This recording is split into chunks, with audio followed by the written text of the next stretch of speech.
most of us hear, very few of us listen. Listening is a very great art. In the Veda, it is called Shruti. One has to learn how to listen.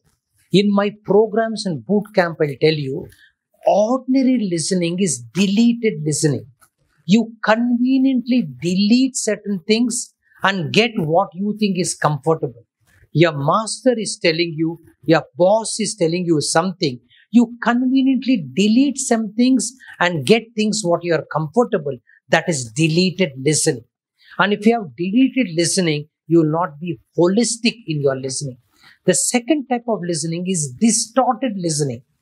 When distorted listening, the boss is saying something, husband is saying something, wife is saying something, you distort it according to your narrative, according to your likes, according to your dislikes, according to your dogmas, according to your beliefs, you interpret it. So you distorted listening, which makes life very dysfunctional.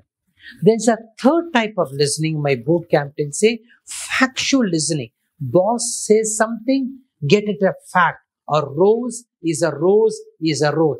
Get the fact about it. Not deleted listening, not distorted listening, factual listening. But the spiritual listening is intuitive listening. When I say look here, right, you look at the fingers. Very few people can look at the gaps between fingers. Intuitive listening is a very important dimension, and therefore the Veda says, learn the art of listening. Atma vare shrotavyam. So therefore, listening plays a very important role in living. Right? Now, life becomes very different when you have an intuitive listening. Buddha used a term in Buddhist literature, it's called Shravaka meditation. Shravaka meditation is a very complex one where the teachings of Buddha, you listen. For example, the teachings of Buddha, when you listen, Buddha says, for example, all right, this body has a form. This body has a form. Right? Now, the body it says something. The body has a form. It's a very deep question. So please listen carefully. Get it in whatever limited way you can get. Then in my boot camp, I'll explain what. This body has a form. Listen to this body.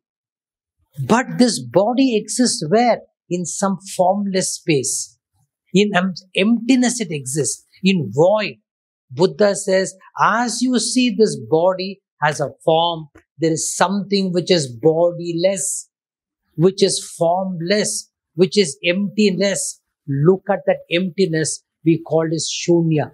Can you listen to your body which has a form?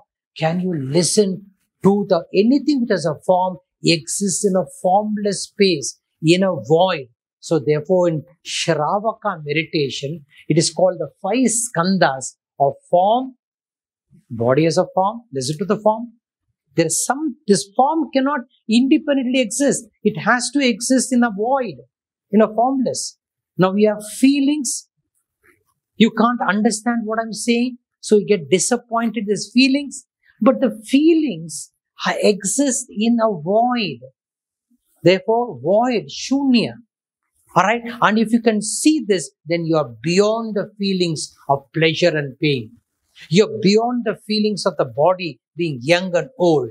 And therefore, in the 5 skandhas of Buddhism, Buddha teaches, listen to your body, not follow. Listen, and through that, discover this body exists in a formless space. So therefore, that is dimension. A great, in Tirukural, in the Tamil literature, it is said of all the great wealth, listening is the greatest wealth. Selvathul selvam savichalvam machalvam selvathul yellam talai. Of all great wealth, listening is a great wealth. Right? Tirukural, it is mentioned there. In the Jain literature, right, a student is called Shravaka and Shravika. Means again a listener, not a hearer. Hearing is going according to your likes and dislikes. Listening is something much more. Veda says, Atma vare shrotavyam. And in the corporate world also, Don't get lost in deleted listening. Don't get lost in distorted listening. Find yourself in factual listening. Lead yourself into intuitive listening. And in Buddha, it is called Pliski Shravaka meditation, where you listen with that dimension. In my boot camp, I'll tell you how to go deep into it.